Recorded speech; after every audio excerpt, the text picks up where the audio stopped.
nada facilita. Podes, legalmente podes. Conhecimento te evita. Podes, legalmente podes. Não há litígio que resista. Podes, legalmente podes. Com Ana Mendes Lopes. Olá, o meu nome é Ana Mendes Lopes e sou advogada de negócios digitais. Sejam muito bem-vindos ao Legalmente Podes. Este é um espaço onde a lei se torna fácil. Prepara-te para tornar o teu conhecimento jurídico numa vantagem estratégica do teu negócio online. E hoje temos aqui um convidado. É o nosso primeiro convidado homem. Estávamos a falar aqui sobre isto, porque nós temos que dar aqui muito palco e voz às mulheres no empreendedorismo, não é? Ponderado, estratega, com 2 metros de altura e não gosta de perder nem a feijões. O nosso convidado é Head of Marketing e um apaixonado pelo que faz. Bastam 10 minutos de conversa e percebemos que a sua empresa é o seu sonho. CEO? Não, se calhar não, só co-founder? CEO também? Também. CEO e co-founder e Head of Marketing da Bluebolt, empresa de marketing digital, que é responsável pela minha consistência e disciplina nas redes sociais. Embora eu seja uma cliente exemplar, diga-se, sou ou não sou? Sem dúvida. Sem dúvida.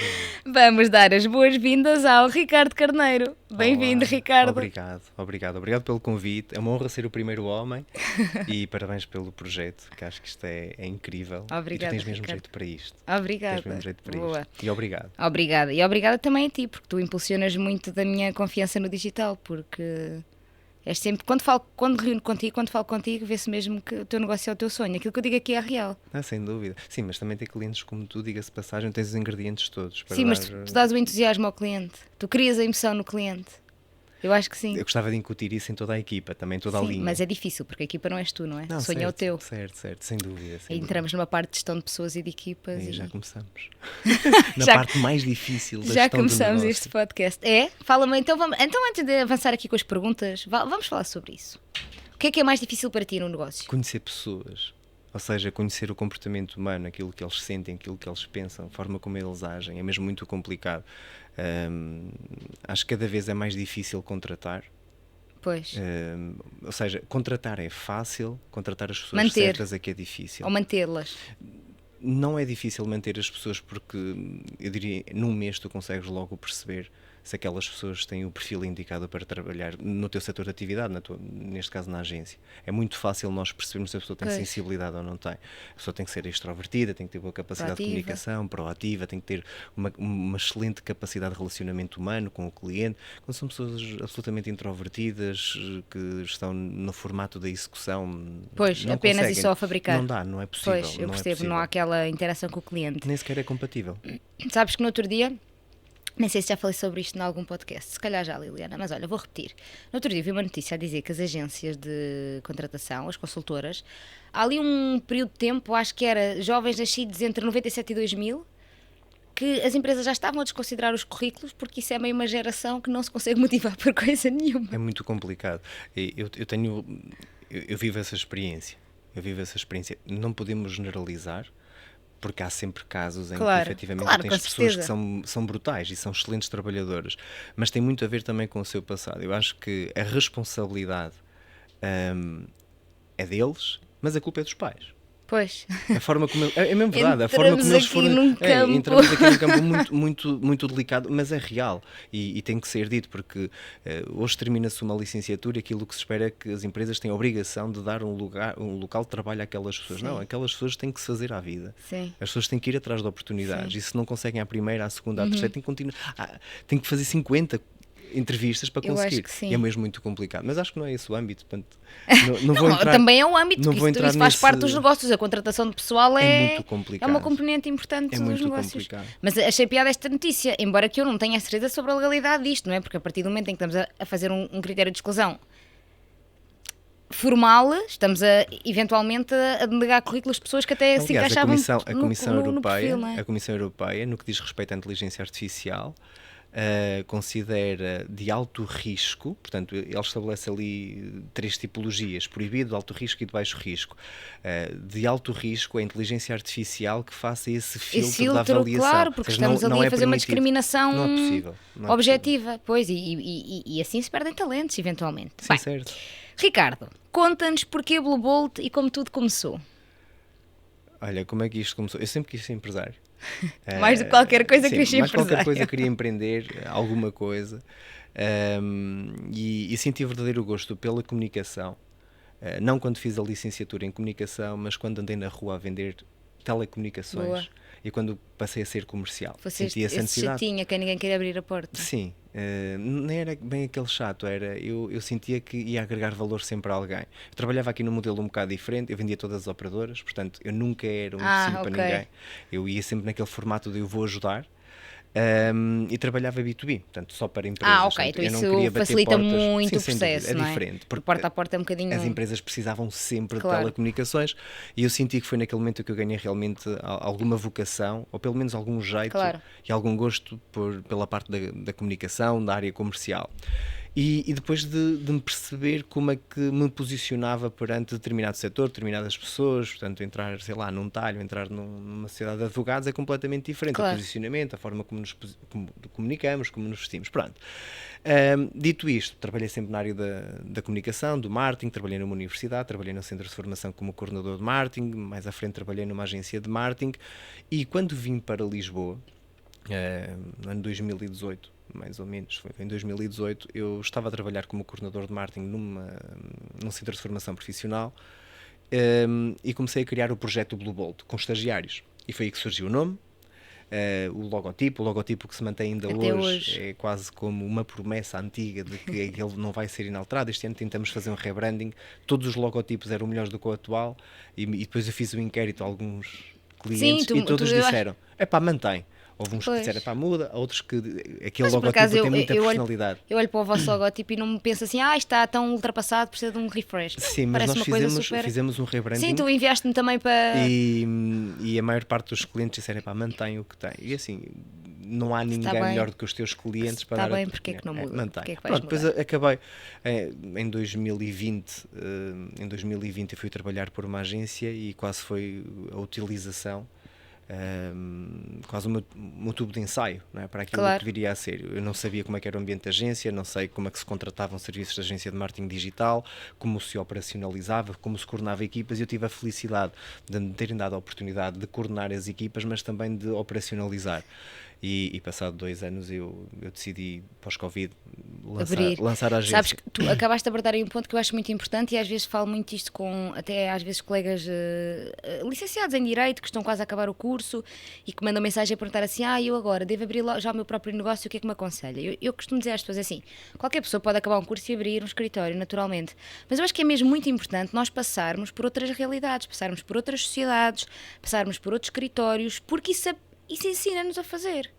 Às vezes dizem-me assim, foi muito difícil para ti criar o teu próprio negócio. Não foi.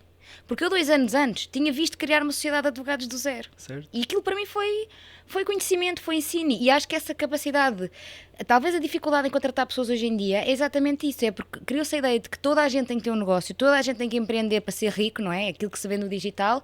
E depois os jovens cada vez mais se afastam da realidade laboral por conta do outrem, porque acham que isso quase que já não é digno.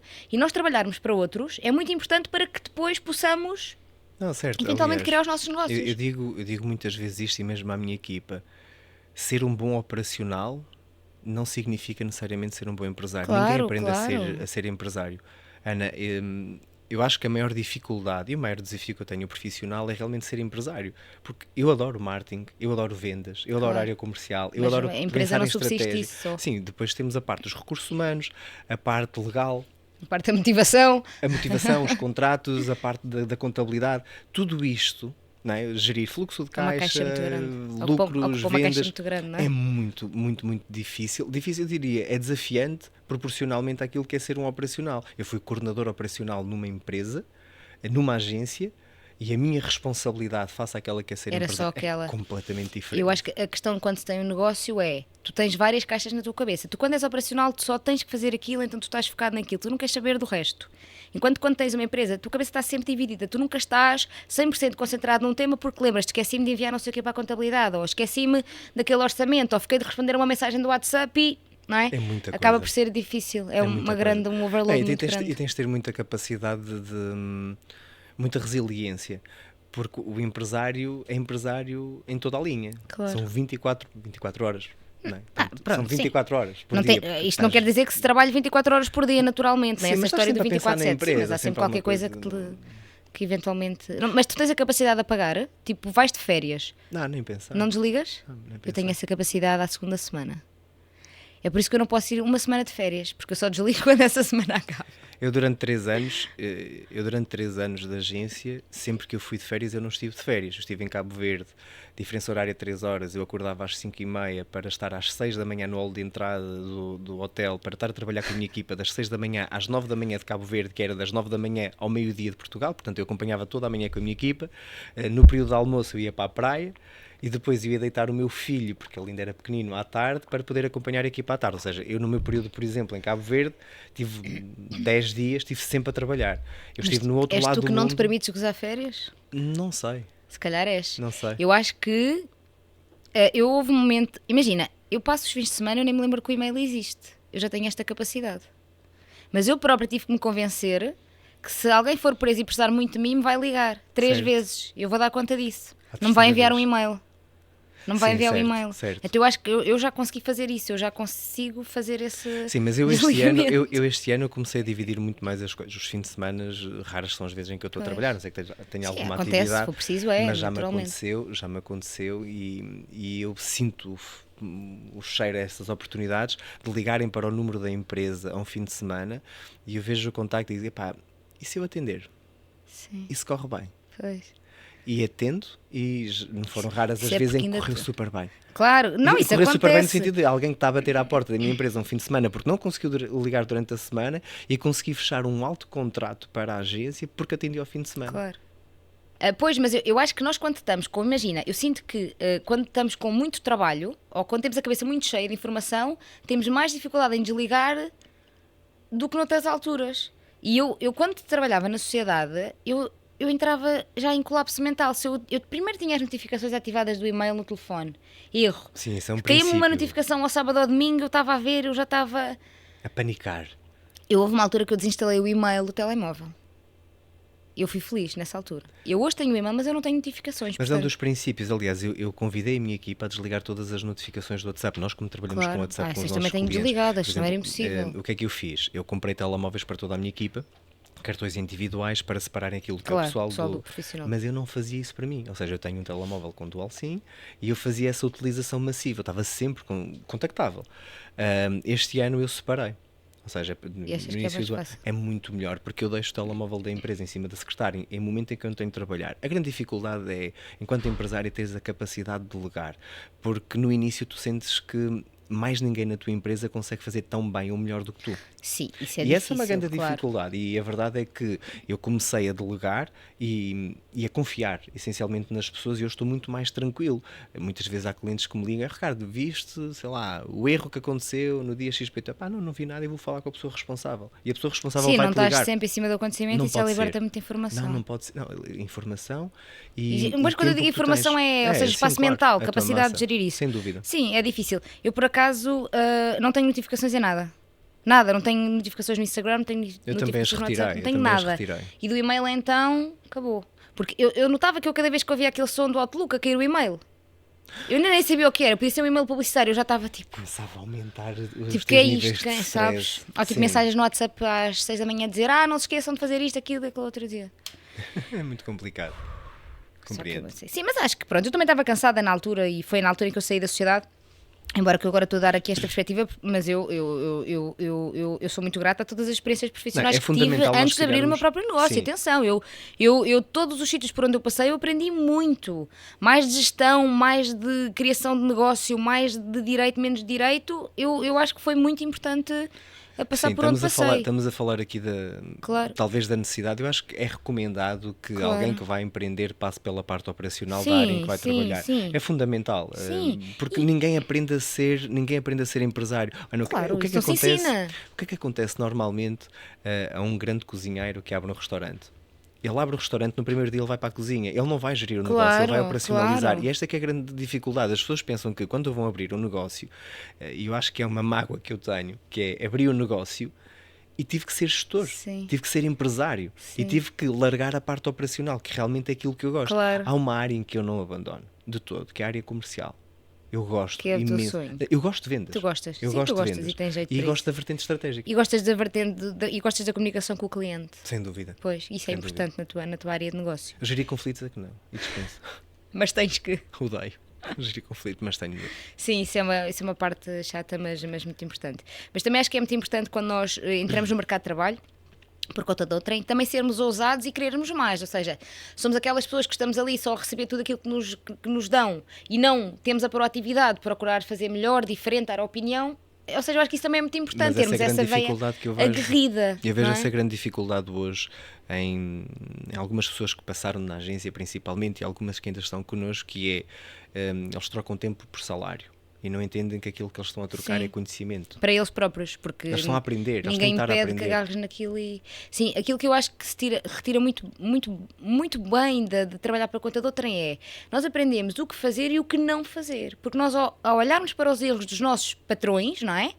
Também tiramos lições sobre, Sem olha, dúvida. foi por aqui, mas se calhar se tivessem ido por ali as coisas tinham sido diferentes. Eu comecei por acho dizer muito isso, ou seja, eu importante. utilizei muito a agência onde eu estive a trabalhar quase como um tubo de ensaio. Pois. E muitas coisas que eu apliquei, crenças que eu estabeleci ali, condicionamentos que eu estabeleci ali, que me dificultaram muito a direcionar o GPS na agência que eu abri, porque eu estava condicionado, porque acreditava que era assim que se Claro. devia fazer e efetivamente não era, e vi muitas coisas que não deviam ter sido feitas que eu hoje não Claro. faço. Principalmente engraçado. cultura e gerir pessoas. Sim, eu por acaso, eu também falo muito sobre isso na minha última experiência profissional, a última sociedade por onde eu passei, que quando eu comecei aquele projeto eu achei que ia ficar lá a vida inteira. Aquilo é um projeto com o qual eu me identificava tanto, com a equipa, com a forma de trabalhar, e efetivamente as coisas corriam muito bem, e eu achei, ok, eu podia ficar aqui a vida inteira a trabalhar porque eu gosto mesmo de estar aqui.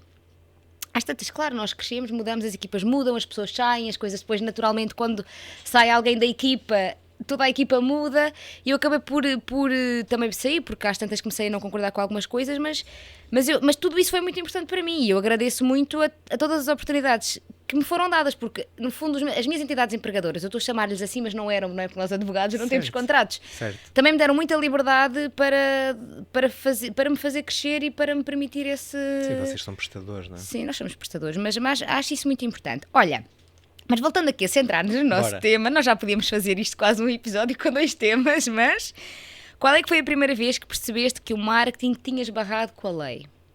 2018. 2018? 2018. O que é que aconteceu em 2018? Regulamento Geral de Proteção de Ok. Dados.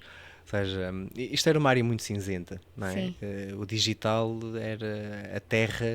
Sem lei. Não, a terra sem Diziam. lei. Não, era a terra sem lei. Não era, Valia- mas as pessoas diziam que era. Porque a legislação existe desde 2014. Mas mesmo nós, agentes ativos no marketing, nós não sabíamos o que é que tínhamos ou não tínhamos de fazer. Valia tudo. Claro. A bom rigor valia tudo. Naquilo que era a publicidade, a comunicação, sabia que existia um Regulamento Geral de Proteção de Dados de 1998, Sim. mas só a partir do momento eu trabalhava no Porto numa universidade privada e Só as grandes entidades é que e a prestavam advogada atenção a isso. chegou ao nosso gabinete e disse: meus amigos, nós a partir deste momento nós temos que rever toda a nossa comunicação, o nosso site, os nossos e-mails, a nossa base de dados, Tudo. o nosso CRM, porque a partir de 25 Era de de maio 2019, de penso. 2018 2018. Não, 2018. Sim, a comunicação 2018. foi Sim, 2018. a aplicação prática 2018. Sim, a sim. comunicação foi feita mais ou menos em 2016, Foi. 2017. Eu estava em transições de em que sociedades. entrava em prática em 2018. Em 2018. Bem, e nós reformulamos toda a nossa comunicação. Claro que depois, naquela altura, também se fez um alarido. Sim,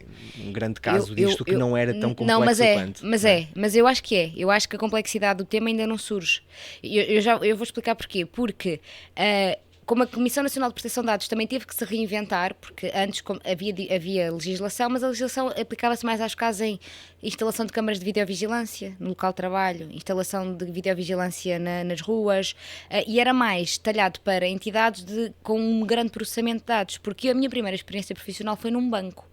Eu lembro-me de alguém me dizer: mas temos aqui estas questões das videovigilâncias e de não sei o quê, dos cartões de crédito, que temos que comunicar à CNPD. E eu, acabadinha de vida do mestrado, acabada de tirar um curso de Direito, que começou em 2010 e que, portanto, já poderia ter abordado estes temas, eu nunca tinha ouvido falar sobre isto. Portanto, nós próprios, Tiveste de estudar juristas, tudo. sim, nós próprios juristas não tínhamos informação nenhuma sobre isto. Ou seja, no curso ninguém falava sobre proteção de dados, ninguém falava sobre a iminência da alteração do sistema nisto. E na altura eu comecei a perceber, só que a lógica com o Regulamento Geral de Proteção de Dados mudou drasticamente para aquilo que era a nossa lei interna. Não, completamente. Completamente. Mas o que eu acho é que, como esta entidade se está a adaptar e toda esta legislação é muito recente, só daqui a uns anos é que nós vamos conseguir ver os efeitos disto nas empresas. Porquê? Isto é como a questão da ASAI nas lojas online. As coimas só começam a chegar agora, mas a lei já existia. Podemos tocar nesse tema um bocadinho também. Sim. E tem alguns casos Tens com alguns lojas casos com online, lojas online de contraordenações da ASAI. Há aí saldos, não Pois. comunicados. Mas há um workshop chamado Legalmente Off que resolve as dores dos empreendedores em relação às saldos e E é promoções. recomendado. E é recomendado. É recomendado. Dizem que é ministrado por Mana Mendes Lopes, com a ajuda da Blue Bolt. Olha, a falar da Comissão Nacional de Proteção de Dados, eu acho que eles agora estão muito mais capacitados para fazer esta fiscalização digital. Sim. Só em 2023, eu ontem fui pesquisar isso a propósito da vinda aqui, tiveram 1.201 reclamações. Pois. Portanto, Para as inspeções autónomas. É muita coisa. É muita coisa. É muita coisa. E eu acho que é muito difícil, a parte da proteção de dados, não é difícil fazer a política de privacidade. Atenção, a política de privacidade é o espelho dos dados que nós recolhemos e a forma como gerimos. Difícil é depois a gestão dos dados, o armazenamento dos dados, a anonimização dos dados.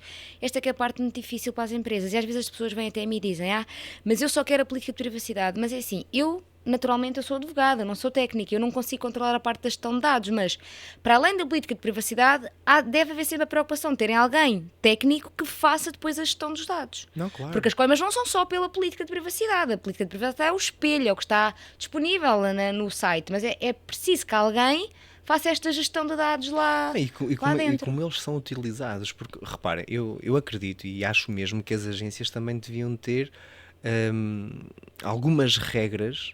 Tem uma lei clara, porque assim, eu enquanto agência trabalho com mais de 100 empresas.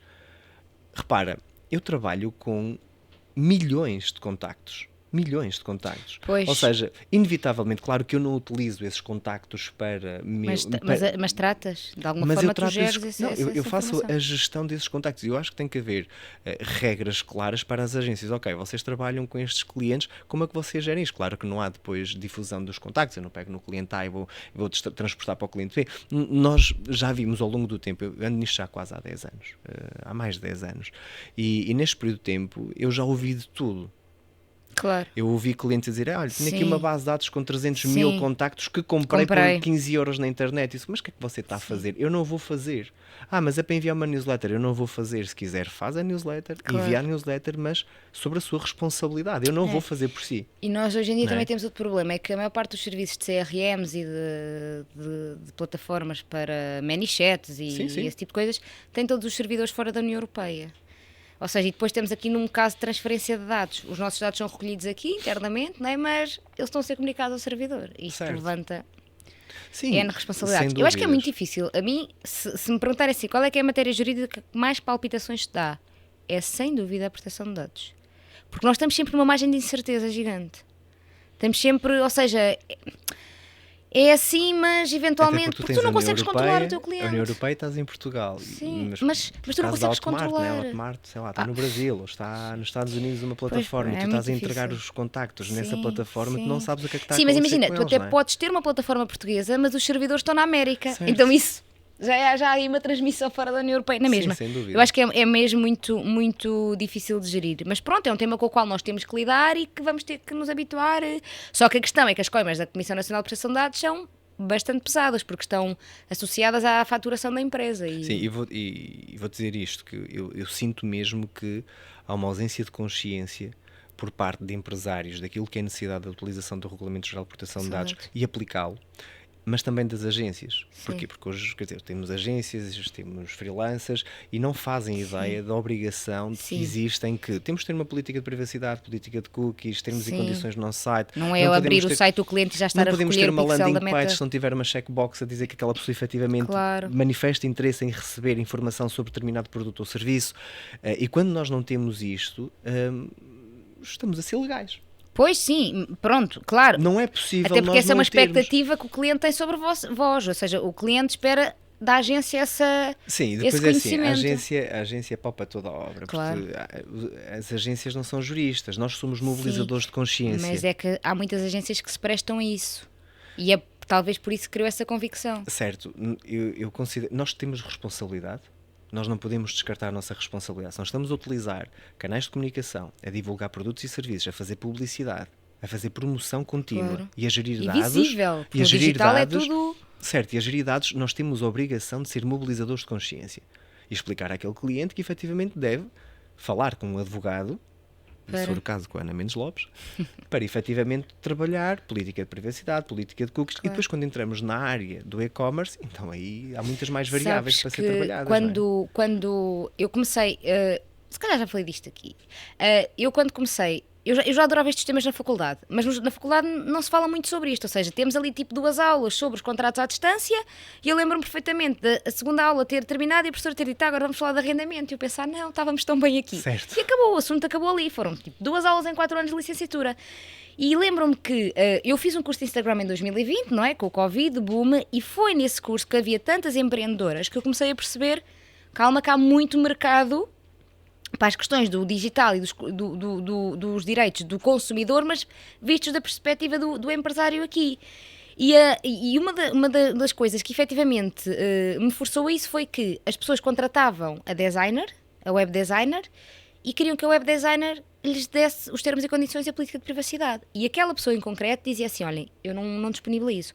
Mas eu sei que há agências que o fazem e que mandam tipo, eu também tenho este template, que às vezes é um template do Brasil e portanto as normas mudam drasticamente. E então as pessoas convencem-se que aquele template está bem, que aquele template está correto. Sim. E acho que também, lá está, cabe à agência de marketing responsabilizar-se por dizer ao cliente, nós não incluímos as políticas legais nos nossos contratos. Aliás, eu quando faço contratos de prestação de serviço para criadores de conteúdos, mas quando digo criadores é gestores de redes, ou então para quem vende software, lá vai sempre uma exclusão que não inclui as políticas legais obrigatórias, porque existe também um bocadinho essa ideia depois do cliente achar que aquilo é chave na mão, não é? E que o marketing faz tudo. Mas não é chave na mão. Aliás, nós vivemos aqui vários cenários possíveis. Houve um estudo que eu tive a ver já há 1 ou 2 semanas que dizia que 77% dos sites da União Europeia não cumprem com os requisitos mínimos legais, política de privacidade, termos e condições, política de cookies. 77% é muita coisa. E estamos a falar de uma amostragem de mais de 1 milhão de sites. Onde é que estão esses 77%? Não, mas é muita coisa. Aliás, só em Portugal, quer dizer, é crítico. Depois tens aqui um momento em que muitas empresas acreditam que executam um site, fazem um site para ter uma presença digital. E está. E depois não há gestão do próprio site. E já não estou a falar de uma questão nem de uma componente técnica em que o site pode cair, um plugin tem que ser atualizado. Estamos a falar que a lei não é estanque, não é? Portanto, as coisas vão se modificando ao longo do tempo. Sim. Portanto, é fundamental haver essa gestão. Depois, nós não temos que contratar e ter uma avança mensal com um advogado, a não ser que tenhamos negócio de uma magnitude. A menos que faça sentido este serviço inicial. Sim, mas para cumprir com a lei é obrigatório. E as agências têm a obrigação de ser mobilizadoras de consciência. Claro. Eu acho que o ponto principal aí é as pessoas têm que conhecer as regras dos seus negócios. Se alguém cria um negócio, mas não sabe nada sobre as regras do seu negócio, vai estar super suscetível. E quando as pessoas, pelo menos, encomendam os termos e condições a um advogado, mesmo que não saibam tudo, há muita coisa que já vão perceber, porque ali já estão muitas informações que eles não conheciam e muita informação que eles vão ter que usar na gestão da relação com o cliente. Sim, mas é importante ler. Sim, não é só o advogado faz, eu entrego para a agência e eles copiam e colam. Eu nunca entrego uma política de privacidade a uns termos e condições sem ter um espaço que tem que ser o cliente a preencher. Por exemplo, o NIF, o número de telefone, porque eu quero que o meu cliente tenha, eu digo, tem lá informação por preencher, tem lá comentários laterais, porque eu quero que o meu cliente vá ler. Eu não quero entregar um documento em que o cliente faz copy-paste e coloca no site. Eu quero que o cliente leia, até porque eu dou às vezes alternativas e quero que o cliente escolha, e quero que o cliente perceba porque é que é assim e não é de outra forma qualquer. E, portanto, os meus termos e condições, eu às vezes, os clientes já vêm abrir aquilo e pensar, agora vamos estar aqui 2 dias a ler isto, faço imensas notas laterais, a dizer, atenção, isto é assim porque a lei diz que é Y, atenção, isto é assado por A mais B. Eu acho que esse conhecimento é muito importante. Sim, depois isto aqui estende-se ainda a outro cenário, que é, depois tens códigos deontológicos por setor de atividade. medicina. Sim, sim. Aliás, este Essa é a ano, parte este mais ano engraçada das houve minhas uma consultorias. atualização para os advogados, contabilistas, Sim. e mesmo as políticas de privacidade não é copy-paste para Não, todos até igual. porque imagina, Tem eu que ser hoje, adaptados. eu hoje só agendo consultas através do meu site, amanhã agendo consultas, tenho uma newsletter, faço inscrições para um webinar, tudo isto são tratamentos de dados diferentes e eu vou pedir dados diferentes e tratar dados diferentes Sem e tenho que dúvida. explicar, tenho que atualizar as políticas de privacidade também nessa sequência. Mas a coisa mais, eu tenho duas vertentes, ou seja, eu entrego as políticas todas chaves na mão e faço a auditoria do site ao cliente, ou então tenho uma consultoria que normalmente é o tipo de serviço que as pessoas querem numa fase mais inicial do negócio e que ainda não sabem nada e eu explico ali tudinho. E é engraçado que a parte mais engraçada das consultorias para mim é exatamente o facto de todos os negócios serem muito diferentes legalmente. Então eu às vezes sinto ali a estudar Não, e eu isso é fico excelente. encantada, mas eu fico encantada com as próprias coisas, eu assim, mas isto é ilegal, mas eu nunca tinha perspectivado que isto fosse ilegal e descubro coisas super Mas engraçadas. sentes isso mesmo por setor de atividade, não é? Por setor de atividade, sim. Porque eu às vezes dou por mim, as pessoas não têm noção, ou seja, o valor acrescentado da consultoria é muito, mas aquela hora de reunião que nós temos é o mínimo da consultoria, porque atrás daquela hora de reunião às vezes estão tipo um dia inteiro de pesquisa e de análise. Eu acho mesmo que É muito há um engraçado. lema, há uma frase que a Ordem dos Médicos Dentistas tinha há uns anos, que era mais vale prevenir do que tratar. Eu acho E que é para os mesmo advogados isso. neste caso é mais vale prevenir do que pagar. Ah, sim, sim. Porque uma hora contigo se calhar pode valer alguns milhares de euros Sim. de não coimas que podem vir há a lapsos ter, não é? básicos que custam muitos milhares de euros. E Muitos mesmo mesmo. que depois o cliente até nem paga a coima total ou até haja ali um arquivamento, ele pelo menos vai ter que ter gasto os honorários com o advogado. Portanto, em princípio já não lhe compensou não ter prevenido. A advocacia preventiva é muito mais barata, eu estou sempre a dizer isto aos clientes. Não, sem dúvida, mas isto é como ao médico, não é? Portanto, nós Claro. só vamos quando precisamos dele e depois queixamos porque não Claro. prevenimos. Eu acho que é fundamental e nós, enquanto agências, volto a dizer, temos que ser mobilizadores de consciência, mas é fundamental numa fase periódica, no onboarding, para explicar ao cliente.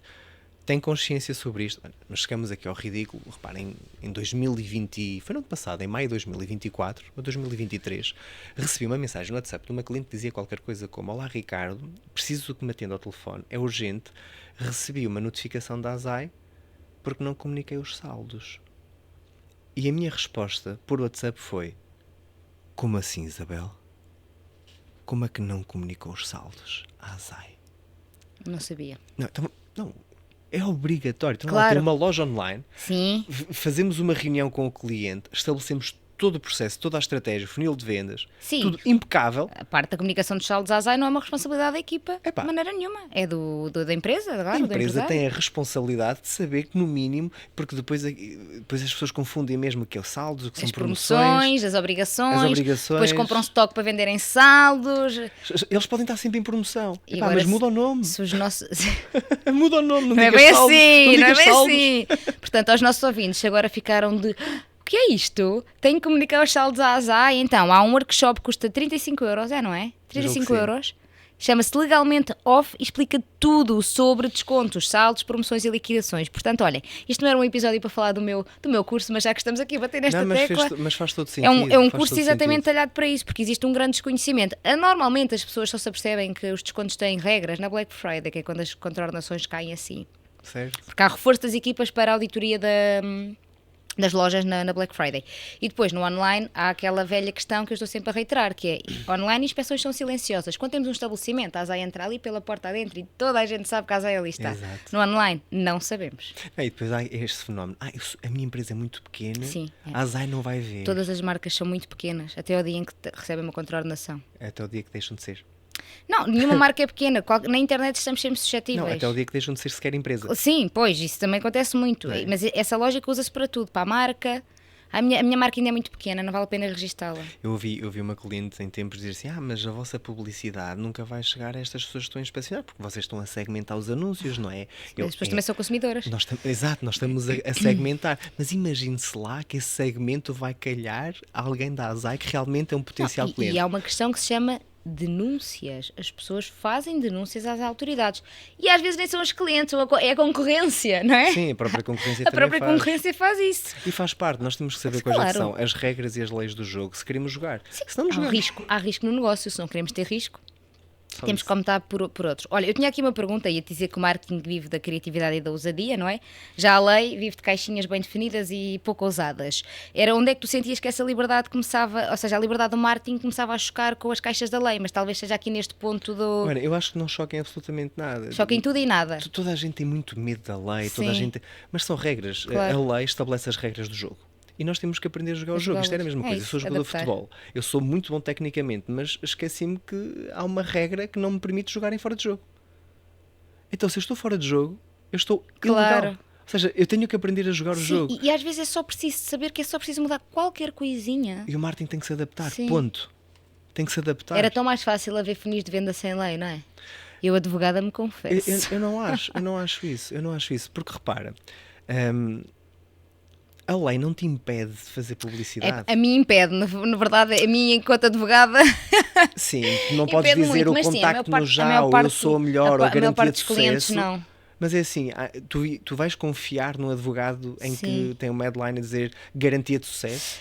Mas sabes que eu acho que, Eu acho que isso imagina, já não vende. pois é isso, e também depende dos mercados, porque eu acho que a lei faz com que a publicidade não se torne agressiva ao ponto de se tornar impossível de suportar. Sim, Que é mas uma o coisa que objetivo- acontece nos Estados Unidos. Sim, mas nos Não é? Estados Unidos entramos aqui num outro mundo. É exato, aqui nós pelo menos tentamos que a publicidade entre de uma forma que encaixe. Ou seja, eu não me quero sentir melindrada se eu vir alguém a fazer publicidade a um determinado produto. Mas a publicidade, muito mais do que nós despertarmos a urgência daquela pessoa consumir aquele serviço ou aquele produto, eu acredito muito mais numa publicidade assistida, numa publicidade em Sim, que tu estás a continuidade. servir. Não, tu estás a servir a pessoa está a receber aquilo porque tu acreditas vivamente que aquela pessoa precisa daquilo. E eu acho que essa Eu perspectiva faço é interessante. publicidade à minha agência porque eu acredito vivamente que 90% das empresas em Portugal não sabem comunicar, não têm Sim. estratégia, não têm funis Nem de tem vendas. que saber, atenção. É isso, então tem que contratar a Claro, Google. é isso. Mas isso é, quando nós abrimos um negócio, fazemos tudo, não é? Queremos fazer contabilidade, marketing, redes. Há um momento em que isso vai ter que acabar, porque assim, quer dizer, eu da minha parte, o ano passado, passei Delegar. as redes, não é? Passei tudo o que é essa parte. E eu pensei assim, olhem, eu sou advogada, eu pensei para mim própria, eu sou advogada, eu não sou gestora de conteúdo, ou seja, não quero estar a perder as minhas energias a fazer claro. aquilo que é a competência de outras pessoas. Mas pronto, eu acho que isso faz parte com a maturidade do negócio, leva-nos a esses estágios de consciência. Mas para responder à tua questão de forma muito clara, acho que não esbarra, acho que faz todo sentido.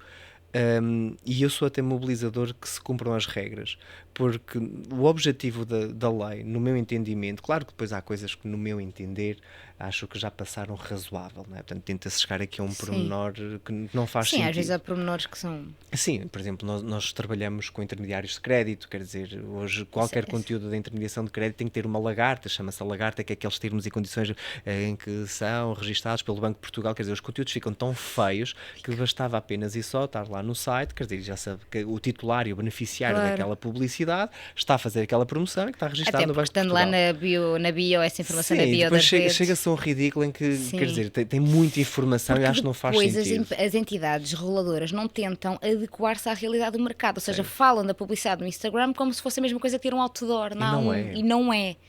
E não é. Mas há entidades mais flexíveis que outras. Eu estive a preparar umas coisas sobre a publicidade em saúde e efetivamente abordo precisamente esse tema em relação aos profissionais de saúde. Se é preciso termos aquelas informações todas nos posts todos, nos reels, Exemplo. não vou deixar a resposta. Na semana passada recebo uma mensagem de uma cliente a dizer assim: Ricardo, com urgência agradecia que, atendendo ao facto que nós já temos medicina estética na clínica, que se faça publicidade a dizer que a primeira consulta é gratuita. E eu, olá, não podemos, o código odontológico não permite. Pá, mas não sou eu que tenho que estar a dizer Sim. isto. Ela é médica, ela não sabe disso. Ela tem uma clínica Sim. que está registada, legalmente registada. Sim, é isso. Não Por isso há é que é atos muito... gratuitos na medicina, ponto. Não pode. Tu até podes oferecer, mas não podes divulgar, não podes dizer, a primeira sessão é gratuita. Não pode-se fazer esse tipo de atração de clientes. A questão é, mas eu trabalho marketing. Mas isso, pronto. Mas é pelos estatutos da Ordem dos Médicos, não é? Certo, e mesmo Pronto, a medicina eventualmente. dentária. A medicina dentária Sim, também não porque permite. isso é uma questão que às vezes, ou seja, porque a lei da publicidade em saúde, agora no caso concreto que abordaste esse tema, permite ofertas. O que é que acontece? É que os estatutos podem impedir, então nós não podemos só olhar para a lei da publicidade em saúde, temos que olhar também para os estatutos da nossa ordem em concreto. Sim, mas depois recebes notificações da entidade ordem dos reguladora médicos. da Não, e da ordem dos médicos, da entidade reguladora da saúde. Ou seja, há muitas instituições, muitas entidades que te podem notificar. Dizer, Claro, atenção, tu não a estás a ordem, fazer a as coisas de entidade forma reguladora da correta. saúde, Claro naturalmente que sim, naturalmente que sim. Olha, Ricardo, eu tinha aqui outra pergunta para ti, que era, se sentias que os clientes se responsabilizavam do conhecimento legal dos seus negócios e achavam que o marketing providenciava tudo, mas no fundo já respondeste a essa questão, não é? E aquilo que, efetivamente, acho que acaba por chocar aqui, entre a lei e o direito, aquilo que choca mais é a urgência do marketing. Ou seja, no marketing é tudo para agora, urgente, ou seja, cria-se essa pressão sobre o consumidor, do tem que ser agora, últimas oportunidades, últimas vagas, e isso muitas vezes é ilegal. Porquê? Porque não é verdade, ou seja, a pessoa está a dizer que só tem 3 vagas, mas vai conseguir encher a agenda com 30 para aquele serviço, não é? E isto são práticas comerciais desleais, e acho que chocamos aqui um bocado nesta parte. Sinceramente, o marketing e o direito choca aqui um bocado na parte da urgência, mas claro, como tu tem que se gerir, não é? Concordo contigo. Acho que quando nós queremos ativar gatilhos mentais, eles têm que ser reais. Pois, é isso. Eu não posso dizer que faltam 5 vagas Sim. e, entretanto, tenho 10. Claro. Eu não concordo com isso. Eu acho que não é uma boa política. Sim, depois há marketing e marketing, não é? Há práticas mais agressivas. Não é a última vez que estás a fazer aquela venda e as pessoas vão perceber veem, isso. As pessoas veem os conteúdos, Sim. as pessoas veem. Aliás, nós tivemos, ainda há pouco tempo eu participei numa masterclass em que o infoprodutor dizia até às 23h59 este produto fica disponível. Portanto, de sexta-feira. Segunda-feira seguinte ainda estava disponível pelo mesmo preço. Sim, isso é horrível. Das duas, uma. Ou a agência se esqueceu de modificar. Pode ter acontecido. Pode ter acontecido. ou aquilo realmente não era um gatilho mental que ele tinha que ativar, não é? O formato da escassez. E eu concordo plenamente com aquilo que acabaste de dizer. Tu queres fazer saldos e é a última oportunidade ou é estoque limitado, é estoque limitado. Sim, ponto. até porque as pessoas acham que podem comprar estoque em saldos, em épocas de saldos, que podem comprar estoque, ou seja, estão a vender muito bem aquele produto em saldos e pensam assim, eu vou mandar vir mais porque eu assim vou conseguir vender mais. Só que se forem inspecionados, isso é contraordenação, porque o estoque que adquiriram durante a época de saldos não pode ser vendido em saldos, porque os saldos visam escoar estoque. Ora, se tu queres escoar estoque, não estás a comprar mais estoque para vender, não é? É só isto. E portanto há muita... Mas não há essa consciência. Sim. As empresas não... Eu acho mesmo que as Pessoas. agências também deviam saber disto. Sim, mas é impossível tu saberes todos os Não negócios. Não dá. É impossível. Não dá. Mas pronto, é por isso que há advogados de negócios digitais e que fazem as agências não são consultorias. contratadas para trabalhar a parte legal do negócio. Sim, claro, nem podem, porque isso seria então uma confusão de competências brutal. Bem, Sim, não fazia Ricardo, sentido. já falámos aqui sobre muitos temas, foi muito interessante, é sempre muito interessante falar contigo. Nós somos os dois duas pessoas que gostamos muito de conversar, portanto podemos ficar aqui o dia inteiro. Sim, nós temos tempo, não é? Temos tempo. Isto até... Isto até ok. temos muitas horas. Até amanhã. Olha, nós temos aqui no Legalmente Podes uma rubrica que é o Legalmente Falso. Eu vou dar-te 2 normas e tu vais dizer-me qual é que é a falsa, qual é que é a verdadeira. Ok. Combinado? Então vá, vamos lá ver se tu consegues. Como é que está a minha linha? Posso usar o chat GPT? Não. Legalmente falso.